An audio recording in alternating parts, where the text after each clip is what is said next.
Acabou de baixar aqui no Córrego Blay aqui, ó. Olha aqui. Acabou de baixar. Baixou agorinha aqui no Córrego Blay.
All hands, hoist the colors high, heave-ho.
In 2002, and you were called into a very remote section of Afghanistan because a patrol had basically gone missing. Exactly. Okay, and Exactly. just no villages around nothing. for miles. Right. Like very remote. Yeah, very remote. So we flew in.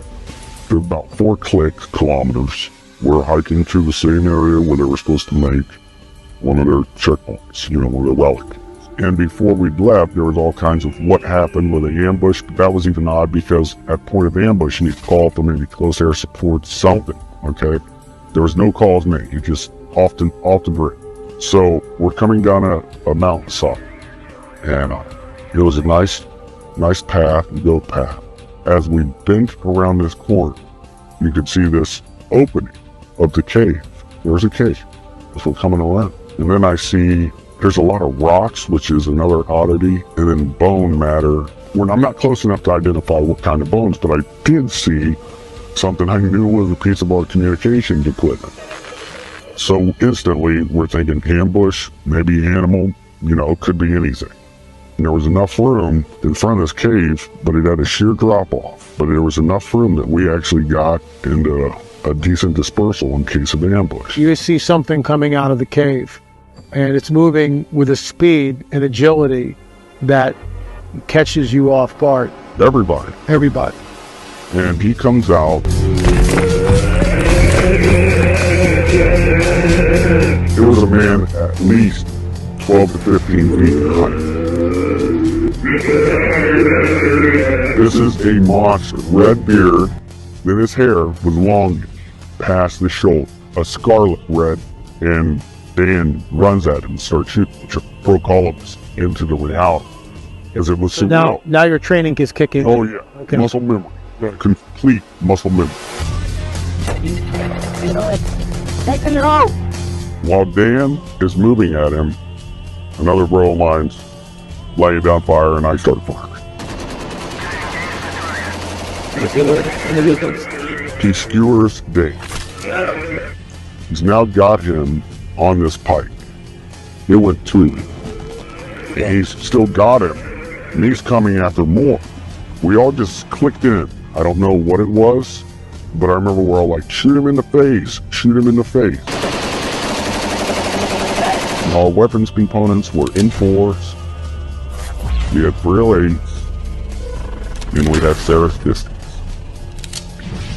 This is sounding longer than it took. We're talking 30 seconds. Dead. Okay. And Wyatt is a good man, probably one of the best men I know, now dead. Before I'd left, they were already starting what they call a 9-line, which is a medevac request. They're sending out a medevac request, then all of a sudden it's not a medevac request. All of a sudden we had a helicopter show up because, like I told you, it was a large precipice and a sheer drop. So the helicopter just came up from the drop. They had dropped netting, which is like cargo netting. It's like squares. We were told we had to bundle him up. Can we get another bigger helicopter? But it's almost like a Jolly Green Giant used to look back in the day that could get, through this area. Because the mountains, you gotta remember, Chinooks could only go in certain places because they had enough lift. And so we got him on there. The thing was too big. We couldn't move it. It smelled worse than a skunk. A corpse that's been around for a while. Really foul. Oh, it was like a combination because of the, how do you put that, the persistence of a skunk smell. But once the helicopter came in, dropped its little hook, and off he goes. The communication was sent out. We had a very large possible human creature. There you are in the hills of Afghanistan. How many troop members are you with? We had 6 on my crew. When we say hills of Afghanistan, for us, we did not fly into the wilderness. We actually flew into a base. I guess this thing was transloaded out of the mountains by a CH-47. But I could see that it did have its 6 fingers. I remember taking my foot up and placing it up next to its foot, and it was extremely large. We estimated at about 12 feet, give or take. What I can tell you is the weight of the thing. Basically, it was approximately 1,500 pounds what was getting on the aircraft. Now, if you take away the pallet weight and all the rigging that we had to hold this thing down, we figured as around 1,100 pounds. Of course we're upset. That's a given. Okay. We lost a very good guy. But add to that, you're discussing something that even in our after action report, they're saying rewrite it. And we had to rewrite it the way they wanted. How many fingers? 6. Oh, six toes. 6 toes. And the nails were weird because if you see somebody that ever has, I don't know what it's called, but Like a fungus on their nails, how they get pointy and they're like gnarly. That's what they look like. Now family, before